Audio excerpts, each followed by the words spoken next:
All right, good morning, guys. Should we wait a few more minutes for everyone, or do we want to get started? Why don't you go ahead and get started? I will continue to admit folks as they come in. All right, awesome. Good morning, everybody. I'm Sarah, and it's nice to see some familiar faces here. Hope you guys are well.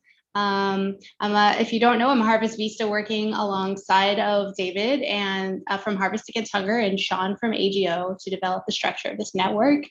I'm going to go ahead and paste the agenda for today in the chat. Today, we want to consider the structure of a network and get our creative juices flowing. We're going to consider a case study and building relationships and important networking principles. We'll roll into breakout groups, so we'll talk about, you guys can share your own experiences. And finally, we'll wrap up with some next steps. So let me go ahead and hand it over to David. David. Thanks, Sarah. Good morning, everybody. Nice to see you all. Lots of familiar faces and names. For those of you who don't know me, my name's David Bobanek. I'm the executive director here at Harvest Against Hunger.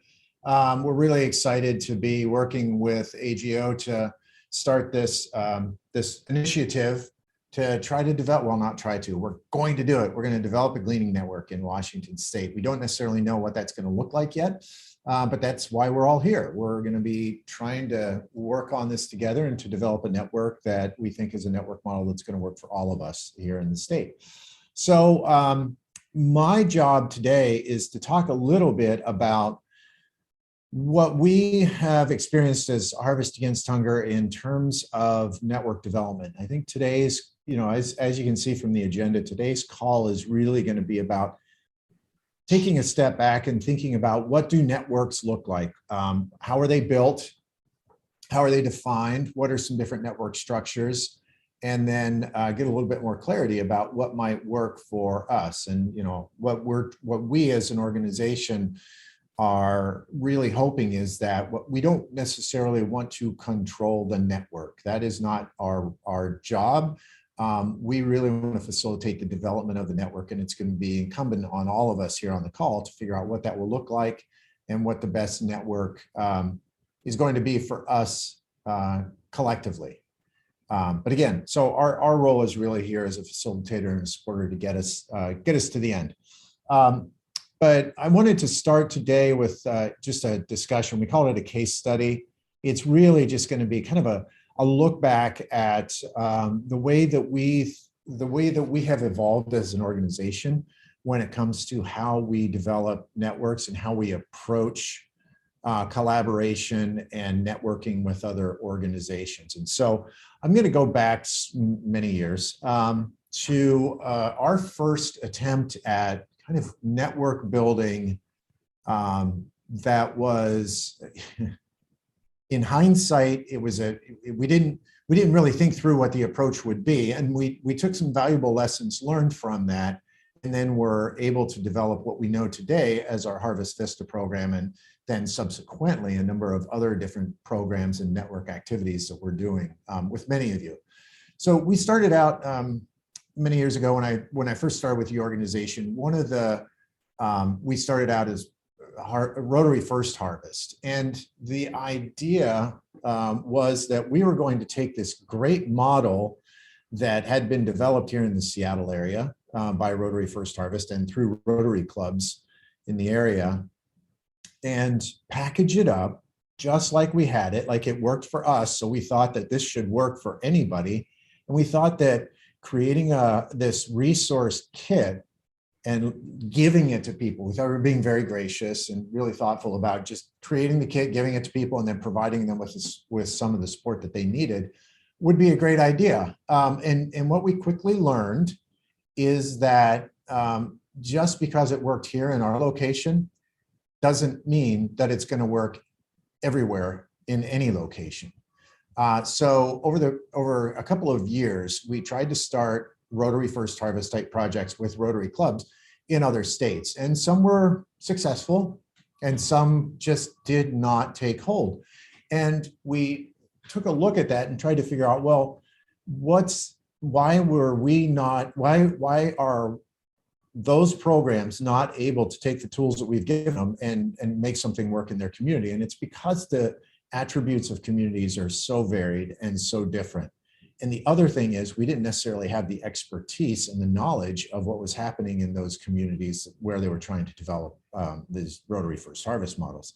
So it looked very different in Florida than it did in California, than it did in Virginia, than it did in a couple of other places around the country, Colorado.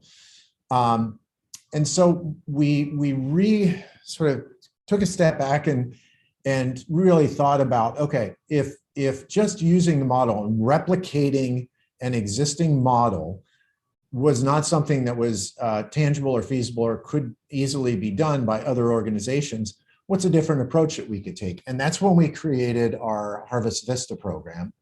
And the Harvest Vista program was similarly, we wanted to support other groups that were developing gleaning and produce recovery models, but we were going to then, instead of providing them with the model and saying, make this work in your community, we were going to provide that Vista resource and then allow them to develop and determine what would be a program that they could build in the community with that resource.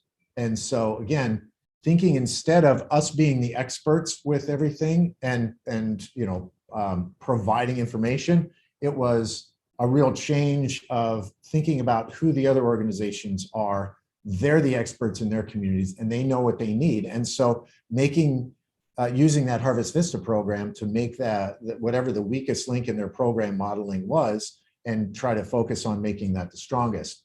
And so that was a real, kind of an eye opener for us. And it really set us on the path of, as an organization, our strength is not building models and saying that we're the experts in any one thing. It's providing and collaborating with other organizations to help them build programs that make sense and models that make sense in their communities. And so we've evolved from the Harvest Vista program, which we started in 2009, to our Farm to Community program. Many of you know the Farm to Community program. And again, that's a slightly different model where we're providing resources and we're providing information. But again, we are looking to the organizations that we're partnering with and collaborating with to develop a program specifically for their community. So what works in their community. So again, instead of saying we're going to be the center of any network that is being developed, it is we are going to facilitate network development across a number of different partnerships. What does that look like? And what's a role that we can play to support that activity as opposed to lead and control that activity?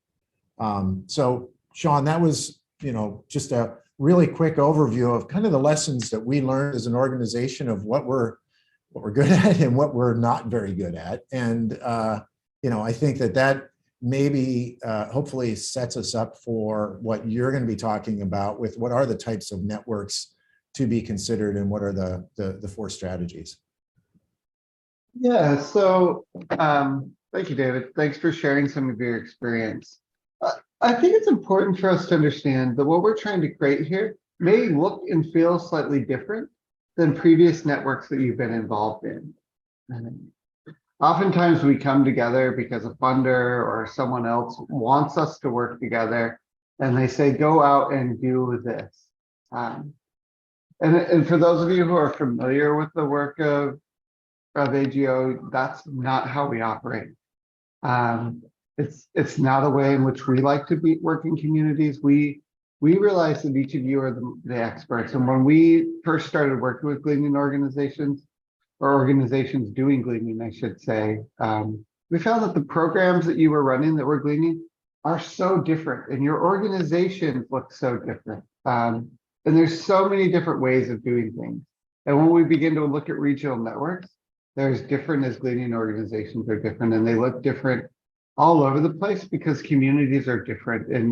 And gleaning programs tend to be very community oriented. They tend to really bring together community and really based in community. And so at AGO, our goal is peer learning and peer support and to build connections. And we're going to spend some time on this call building connections with each other. And we're going to spend some time over the next several years really building connections with each other. And I hope that what you see in our work is that it is really connection and relationship based. And that's what we hope comes out of this network, is a real connection, relationship-based network that meets your needs and builds your work and makes your load lighter. So before I jump into these 4 principles that a consultant that we've been working with on several other projects, and you guys will get a chance to meet in a couple calls, Jane with Skillern, and she came up with this wording for what probably many of you are already doing at least part of. And I know that David does so much of this at Harvest Against Hunger, and that the whole organization embodies these, and that's why I wanted to share some of these.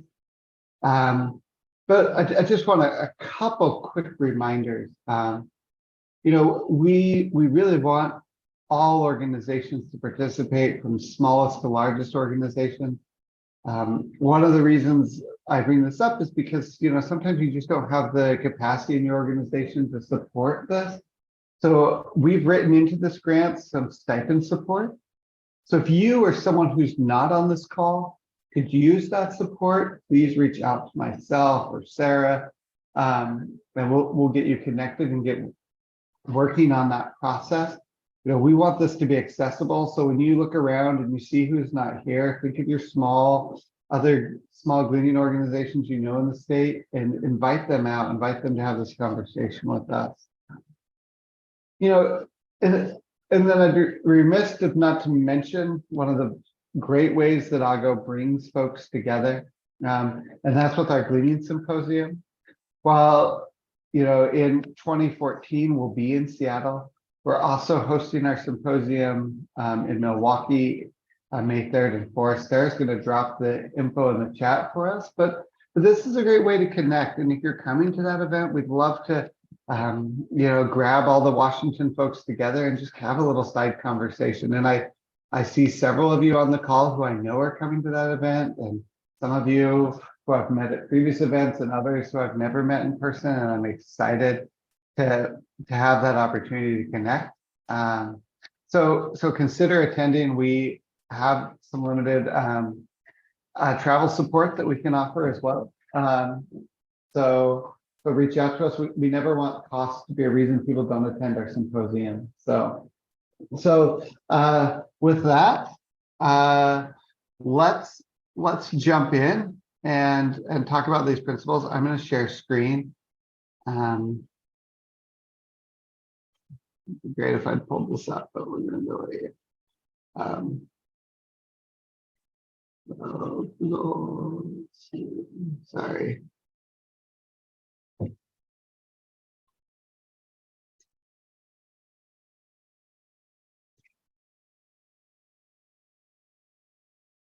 Whoops, that's not the one. There's slideshow. Sorry, guys. First time. So again, I think this quote emphasizes what we're trying to do here. We want to build upon the strengths of the existing folks doing gleaning work here in Washington, because together we can do things we can't do apart, because we each have different strengths. And Jane has broken these principles down into 4 principles, and we're just going to briefly understand them. We're going to dive into these more over the next year, but I wanted to give us some shared language as we talk about our gleaning work.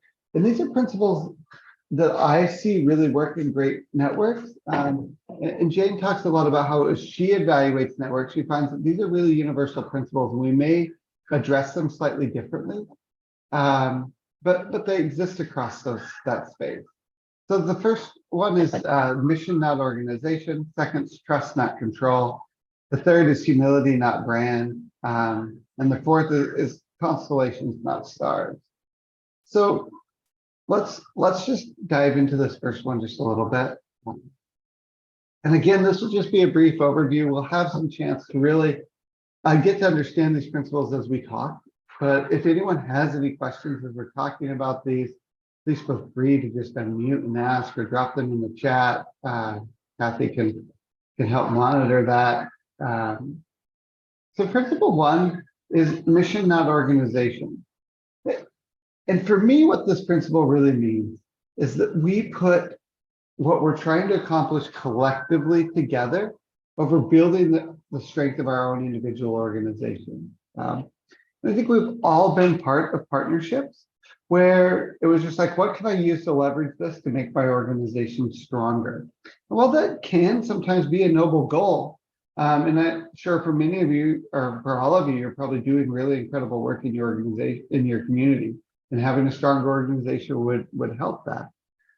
But what we find is when we focus on how can we build the mission, we'll actually strengthen our organizations along the way, but we'll have a far more reaching impact.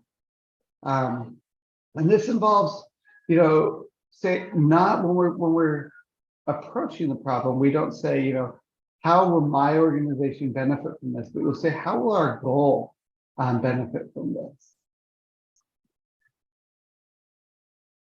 Any thoughts anyone wants to share there before I move on? I can't see any of you, so I'll just keep moving here. So the second principle is trust, not control. I find myself constantly learning and adapting these principles into my work. And with trust, not control, this is one that Jane had to pull me back a little bit recently and say, look, you're really focused on building the system out that will provide framework for how this works. But what really you need to be focused on is building the trust amongst the folks. And so that the folks working together, it doesn't matter what system they're in, once they trust each other, they'll be able to go out and do the work. And we can do this one or two ways. When we come into partnerships, we can build a bunch of control measures or processes and procedures on how work will get done. And that takes a lot of time and energy, but we can focus our time and energy on building trust among the partners. And when we build trust among the partners, and we combine this back with principle number one, we can then just send folks out to do the work. And that's what we hope comes out of this network, is that each of you begin to make connections amongst each other, and you begin to do projects that we don't even know about that are building, the food recovery, gleaning, hunger relief, health equity, all of those important pieces into it, where it doesn't come back to us. You don't come back and ask David or myself or any other person on this call, can I do this? We will put that trust in you, and we hope you put that trust in us and everyone else, that we're all in it for the same reason. We're all in it to advance this mission.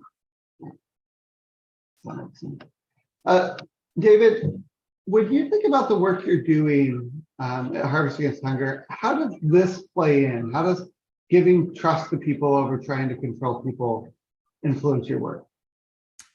Well, I think a couple of different ways. So with, trust is at the core of any sort of collaborative relationship, because you're sharing in the labor, and sharing means that, some of the work is going to get done by us, some of the work is going to get done by the other organizations. But when we talk about trust specifically, with our Harvest Vista program, as we've been starting these sites or supporting the development of sites across Washington State, the trust is that the organizations that we're working with know better than we do what their community needs. And so they're the experts, and we are providing that support and, finding ways to make the resources that we have available to them, or we can leverage, work based on what they tell us is needed in that community. And I think the other thing is with the farm to community programming is, as much as we have the flexibility to allow organizations that we're working with to go out and develop the contractors and the kinds of growers that they want to work with, and what do those relationships look like.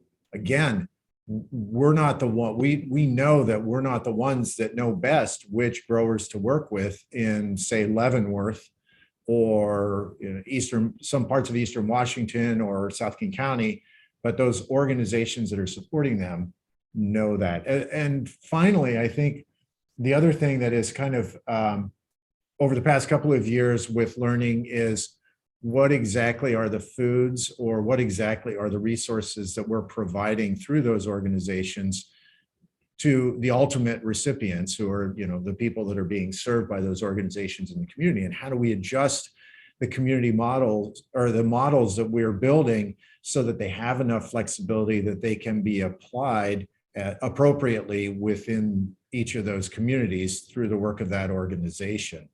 Again, really thinking and taking a step, again, I've said this term, taking a step back, but really finding a way to build enough flexibility into the program that people can link into it and organizations can link into it in a way that works for them. So, that's how we don't necessarily even want to think about trying to control it, because we know those organizations know their communities, know their relationships, know their partners, know their missions much better than we do. Has anyone on the call been part of a partnership that felt very controlling and untrustworthy? You don't have to name the partnership, but I'd love to hear how that maybe affected the work you were trying to do. And just unmute and share, because I can't see you if you want to share.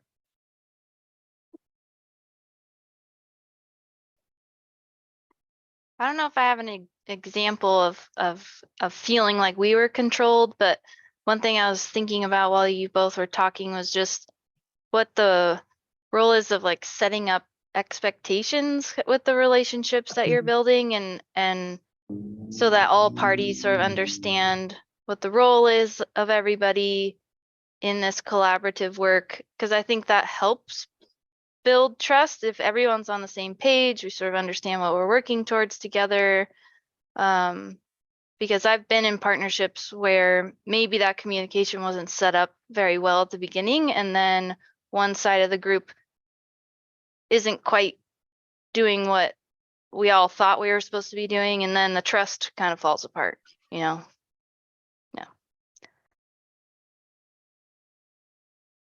Andrea, did you unmute on purpose as well? Oh, no, but yes, accidentally, but I'll go ahead and share anyway. Andrea, I agree with her that I think the expectations should be clear and in writing, so everybody will know what it is they're supposed to be doing. I know that in relationships in the past, they can feel very controlling when I call it one person decides they want to be the mothership, or if one person or one organization feels like they're sharing more and others are receiving more. So I think this is a phenomenal opportunity. I'd love to see people collaborating and truly working together, because we're all in this for the same reasons and the same goals. But having clear expectations where people can say, this is for me or this is not for me, I think would be very helpful in establishing trust. Thank you. Let's move to these couple principles, and then we'll jump into an activity here. I appreciate you guys sharing that, and it's definitely, as we begin to shape what this looks like, one of those things we definitely want to take into account. So, humility, not brand. This is where we view each other as peers. We're all coming in this from different places, but we all have different things to add to this network. And not one thing that we're adding is more valuable than the other thing. Our goal is that this network becomes greater than the sum of its parts. And one of the ways that happens is when we view everyone's contribution as a valuable, important contribution. And we're not looking to take credit for the work that's done here. But we're just looking to do that work. And if we're constantly worried about how our brand's affected and our credit will look like in doing that, then we won't have time to do the work together. Or if we're constantly thinking, I'm a larger organization, or I am X, or this is my grant, or whatever that might be, then we don't come with that from that position of humility, and that is such a key component here.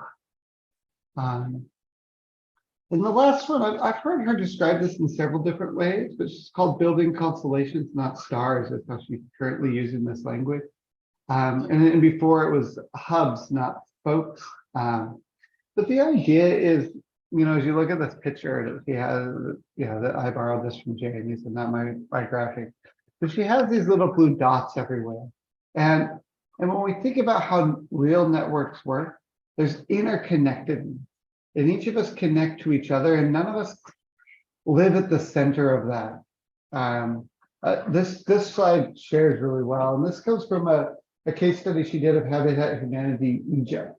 And I'll probably butcher the case study, and then it's unfortunate Jade's not here, but we'll hear from her in a couple of weeks. But she talks about when Habitat Humanity went into Egypt. Here's a Christian organization going into a Muslim nation, and they had very little reach and had very little budget. I believe that she said the budget was under $100,000 a year, and like, how are they going to have any sort of impact in Egypt? And the traditional Habitat for Humanity model is this, where Habitat for Humanity is the center of the work they're doing, and they reach out and they partner with a bunch of people and they come back into that center. And luckily in Egypt they hired this very charismatic leader. Who came in and said, you know what, that won't work here. We don't have the influence, we don't have the reach, we don't have the money for that model to work. So what would work? And what he did is he went out and found out what are people doing well. And you'll notice that, I don't know if you can see my mouse, but in the lower right-hand corner of this slide, you'll see that Habitat for Humanity just becomes one of the players. And he went out and said, who's doing housing well? And they said, this organization's building houses really well. We should use them. And this organization's doing micro lending really well. And this one understands government. And this one's really embedded in the community. And they found all those organizations. And then they said, well, what can Habitat for Humanity do? And they said, you know what, we have a really strong international presence with decent fundraisers. We can really build, media awareness with our brand recognition. And that's what they did. And all the other players did their part. And so instead of centering themselves on the work, they were just one piece of it. And what we want to see in this network is that each of you are a piece of this. And that's why it's a little bit frustrating to come into a call like this or a group like this and not have a plan laid out for you. Like, this is what this network's going to look like, and these are the steps, and we're going to direct it. But we really believe for really powerful work, allowing you to shape that network is really important. And so we're going to rely on each and every one of you to come in and help us understand what a gleaning movement and network should look like in the region. And once we do that, each and every one of you will have a chance to play a role in what that building that looks like. And the thing that Ago can help do is we can show you what others are doing. We can bring in outside expertise to help you look at your problems or issues you may be suffering or maybe dealing with and trying to find other ways to address them. And then we can use our resources to try to help fundraise for your work, to support the work you're doing here. And so none of this works without trust. And we realize that some of you know each other and some of you don't. So we're going to spend time on each of these calls building some trust. And we're going to do a little exercise now that we believe will help build that trust. So David's going to be putting this into groups of 3. And he's going to send us out into those groups. And when he does so, I'm going to, I'll grab back host and I could do some stuff in the background. But the goal of these 3 groups is to share your true life story. I try to explain it this way: share more than you would at a cocktail party, but less than you would with your therapist. But go deep enough to have a real connection here. You have 5 minutes to speak. And assign a timekeeper in your group. The timekeeper will keep time. You have 5 minutes to share. During that time, the other 2 participants should just listen silently. They should not offer any feedback or talk, just the person sharing. At the end of the 5 minutes, they can briefly chime in and share what they heard or a sentence about what stuck to them, but this isn't a time to fix or heal anything you heard in that story. If we're not talking, we're just there to listen and share the things that stuck out to us at the very end. And then the next person goes. We'll each take 5 minutes. And then we'll come back to the group, and then I'm going to give you some more instruction and send you back out into the same small group. So assign a timekeeper, and then one of you go first, take 5 minutes, share your true life story. I challenge you to go a little bit deeper than you normally would. And the rest of your job is just to listen. David, can you send us out? Because Sarah's going to wrap us out here today. Okay, hi guys. All right, well, next up, I'm going to go ahead and drop the link to the website registration page here. It's being crazy. Sorry, in the chat. And just wanted to remind you, our next meeting will be in April, Thursday the 13th at 10 a.m. Pacific time. We're bringing in Teresa from the Vermont Cleaning Collective to talk about their statewide network. Keep a lookout for the reminder emails as well. I will also drop my email in the chat.